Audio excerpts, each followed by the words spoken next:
orang yang ingin menjauhi neraka, yaitu orang yang takut kepada neraka.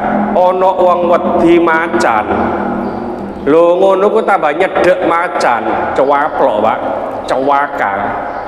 Nek ono wong wedi macan harusnya menjauhi macan. Nek ono wong wedi neraka maka harusnya menjauhi neraka. Nah, dengan jalan apa? Dengan jalan menjauhi maksiat-maksiat kepada Allah. Ini yang dimaksud orang yang menjauhi neraka, yaitu orang yang takut kepada neraka.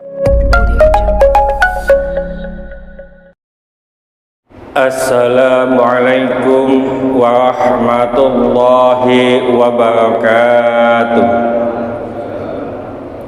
Bismillahirrahmanirrahim. Innama yadkhulul jannata, sesungguhnya masuk surga itu hanyalah man yarjuha, orang yang mengharapkannya.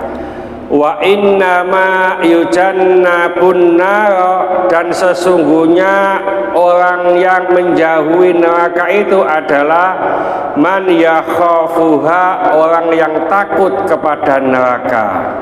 Wa innama yarhamullahu, dan sesungguhnya Allah itu hanya merahmati, hanya menyayangi, man yarhamu, orang yang berkasih sayang.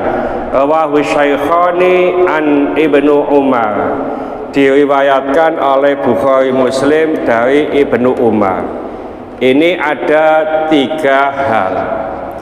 Jadi orang yang masuk surga itu adalah orang yang menginginkan masuk.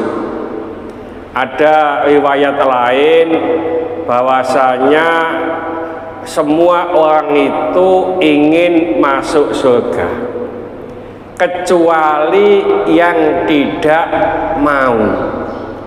Contohnya gini loh Pak, kalau kita ada buah durian, tahu durian ya, enak itu Pak, tapi saya nggak doyan. Semua mau buah durian kecuali yang nggak mau. Termasuk semua itu ingin masuk surga kecuali yang nggak mau. Siapa yang nggak mau, kata Rasulullah itu, yaitu orang yang tidak mengikuti aturan, ajaran, ajakan Rasulullah Shallallahu Alaihi Wasallam. Nah, supaya kita itu masuk surga, yaitu kita mengharapkan surga. Terima kasih. Nah, kalau hanya mengharapkan saja, maka tidak mungkin. Contoh, Pak, ya, kalau kita itu ingin beli sapi umpamanya, kalau kita tidak berusaha punya uang, tidak mungkin kita bisa beli sapi. Nah, kalau kita mengharapkan surga, tentunya amal ibadah kita itu kita tingkatkan. Itu maksudnya. Termasuk orang yang ingin menjauhi neraka, yaitu orang yang takut kepada neraka. Ono wong wedi macan, lho ngono ku tambah nyedek macan, cewaplok Pak, cewaka. Nek ana wong wedi macan harusnya menjauhi macan. Nek ana wong wedi neraka maka harusnya menjauhi neraka. Nah, dengan jalan apa? Dengan jalan menjauhi maksiat-maksiat kepada Allah. Ini yang dimaksud orang yang menjauhi neraka, yaitu orang yang takut kepada neraka. Lalu Allah itu hanya merahmati, menyayangi orang yang berkasih sayang. Ngapunten, orang yang berkasih sayang itu tidak hanya kasih sayang kepada sesama manusia, tapi juga sayang kepada makhluk Allah yang lain seperti binatang. Contoh ngapunten, nek ana semut nyokot ngono Pak ya, wakeh nek situk se dipites ngono ae ya. Nek wakeh terus nduk omahku japano Pak, diobong biasa. Kesuwen iki ya. Lah ngapunten, ngobong binatang itu ndak boleh. Ya, saya dulu ngapunten al-maghfurullah Yai Mujadid ya. Saya itu diajak istighosa. Nggak tahu di Gegeduk itu kan ada makam Pak ya. Saya nggak tahu makam siapa itu ya. Ya, itu kalau sore diajak ke sana. Terus ada ular gitu ya. Nah, situ ada pediang.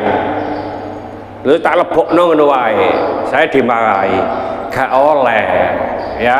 Jadi ngobong binatang gak oleh. Tapi gak disudurno dalile Pak. Ya, ternyata dalilnya itu memang ada. Kita tidak boleh membakar binatang. Ya, jadi masih itu semut ya dikasih disiram bensin monggo nggak apa-apa, tapi tidak boleh dibakar. Nah ini merahmati, menyayangi binatang itu juga bagus. Kalau kita lihat di Muqaddimah, kalau nggak salah Muqaddimah kitab Nasoihul Ibad ya, itu diceritakan bahwa Imam Al-Ghazali ini Hujjatul Islam Pak. Kitabnya banyak sekali. Ihya itu yang terkenal umpamanya ya. Nah, pada suatu ketika Imam Al-Ghazali sudah wafat. Di kitab itu diceritakan bahwa diimpikan oleh sahabatnya.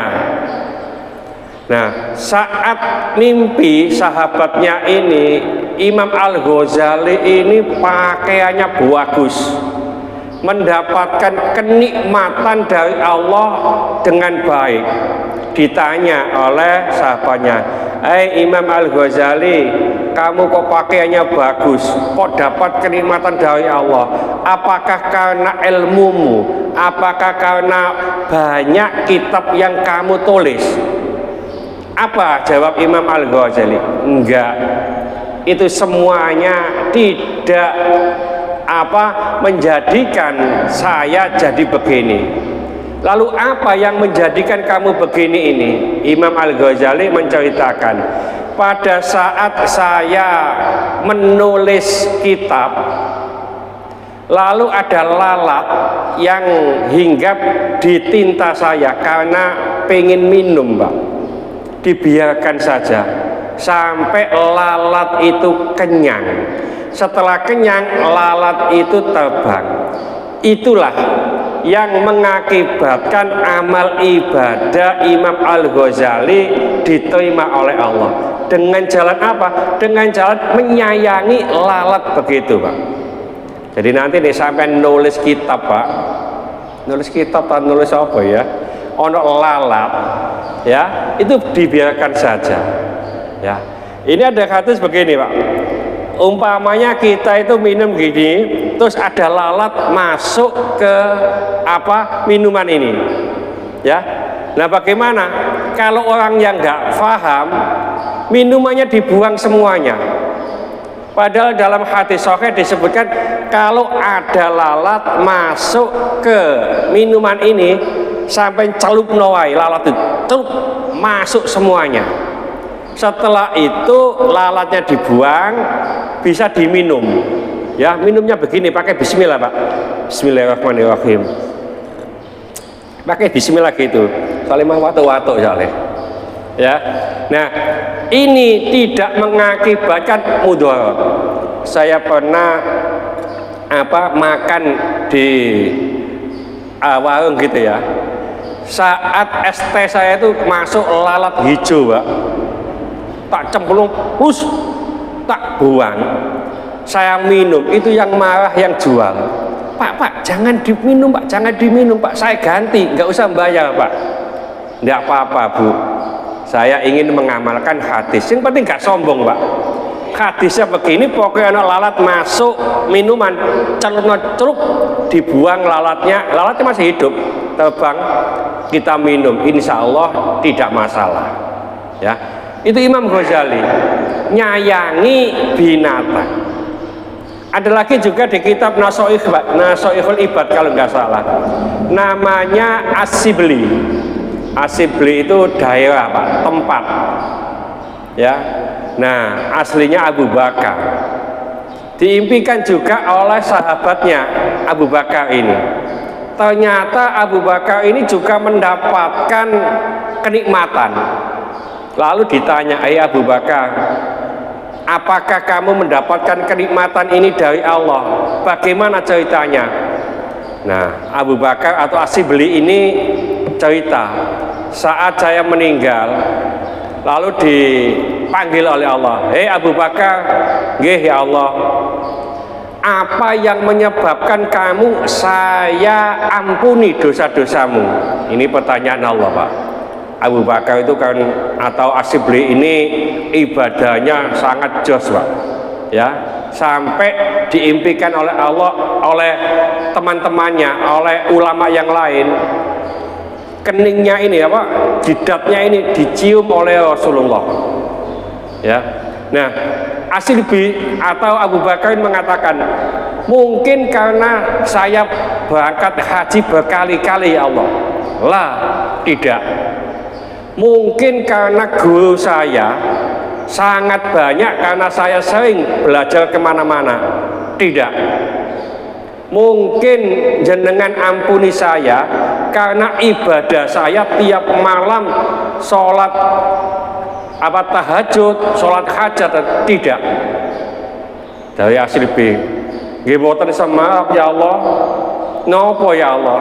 Akhirnya diceritakan, ngene lho Sibli, biyen awakmu kan sore-sore gremes tahu lewat kota Baghdad. Jeling-eling, Pak. Oh nggih, nate kula lewat kota Baghdad, Irak mereka, Pak.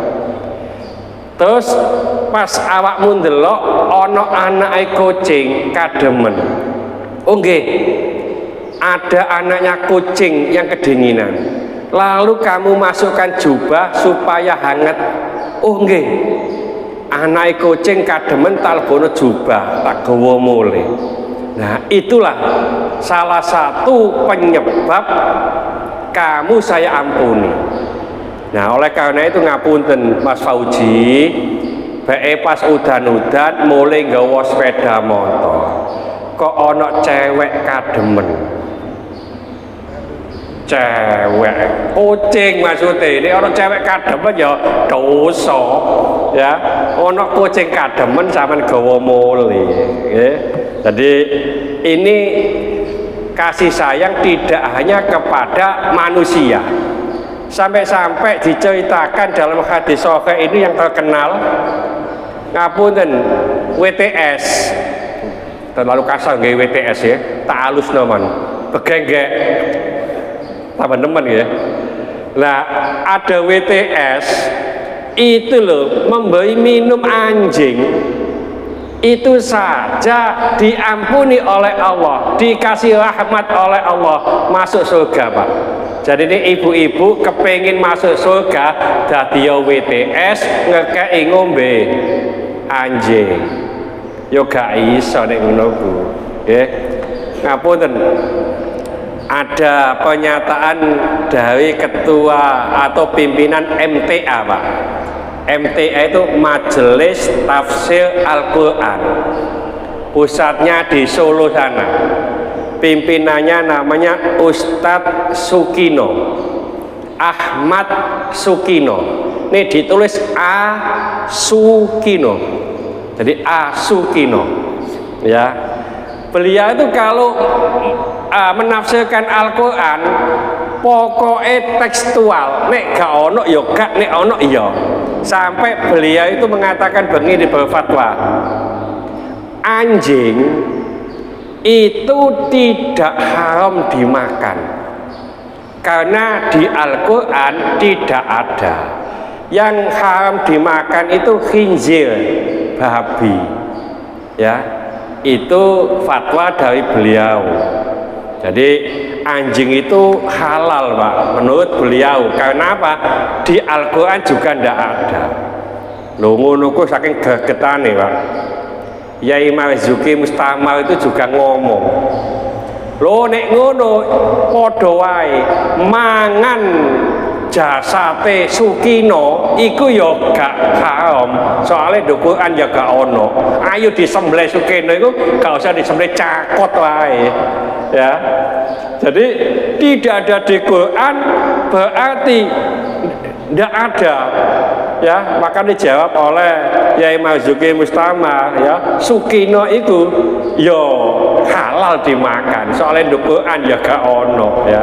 Jadi kita memahami teks itu tidak hanya tekstual, memahami dalil itu tidak hanya tekstual tapi harus kontekstual. Contoh begini tuh Pak, ngapunten, ada hadis begini, la sholata, tidak ada sholat tetangga masjid kecuali di masjid. Kini tangga di masjid sobo gini Pak ya. La sholata itu artinya tidak sah sholatnya tetangga masjid kok gak sholat di masjid ya. Nah, la sholata itu tidak diartikan tidak sah Pak. Itu ada kata-kata yang tidak diucapkan Rasulullah tapi sahabat itu faham ya. Jadi la sholat itu tidak sempurna sholat tetangga masjid kecuali di masjid, tapi sah, tetap sah meskipun sholat di rumah, tapi tidak sempurna. Jadi tidak diucapkan sempurnanya itu. Kenapa kok tahu? Dari ulama. Contoh begini, contoh pengumuman warga Pongangan yang barang siapa jam 7 pagi besok datang ke masjid dapat 500.000. Ini pengumuman Pak, jam 7 datang dapat 500.000. Lho ngono kuwi sing teko jam 8 oleh enggak Pak? Enggak dapat. Masih gaji omongno kabeh sudah paham. Aku jam 8 ya gak oleh wong jam 8. Masih gaji omongno tapi faham semuanya. Nah semacam itu, tahunya dari ulama ya. Jadi kita memahami dalil itu juga dari ulama. Ngapunten, ojo moco terus disimpulno dhewe, itu nanti nggak pas ya. Jadi kita harus tahu dari ulama. Mudah-mudahan sedikit ini dibarengi hidayah oleh Allah Subhanahu wa taala. Mudah-mudahan segala hajat kita dikabulkan oleh Allah, segala kesulitan kita dibantu oleh Allah. Mudah-mudahan anak-anak kita menjadi anak yang soleh solehah, taat kepada Allah, patuh dan nurut kepada kedua orang tua. Dalam kasih keturunan, mudah-mudahan Allah memberikan keturunan yang soleh solehah. Dalam kasih jodoh, mudah-mudahan memberikan jodoh yang soleh solehah.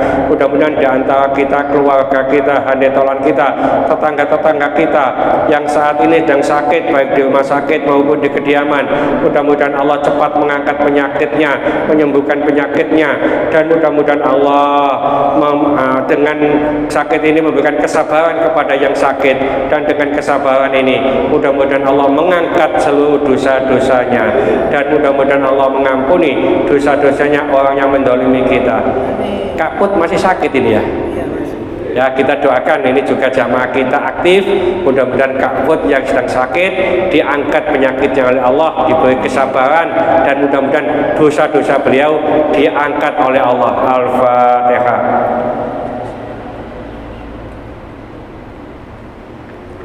Bismillahirrahmanirrahim.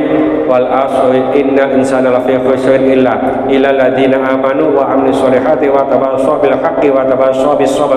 Subhanaka wa bihamdika asyhadu an la ilaha illa anta astaghfiruka wa atubu ilaik. Wassalamualaikum warahmatullahi wabarakatuh.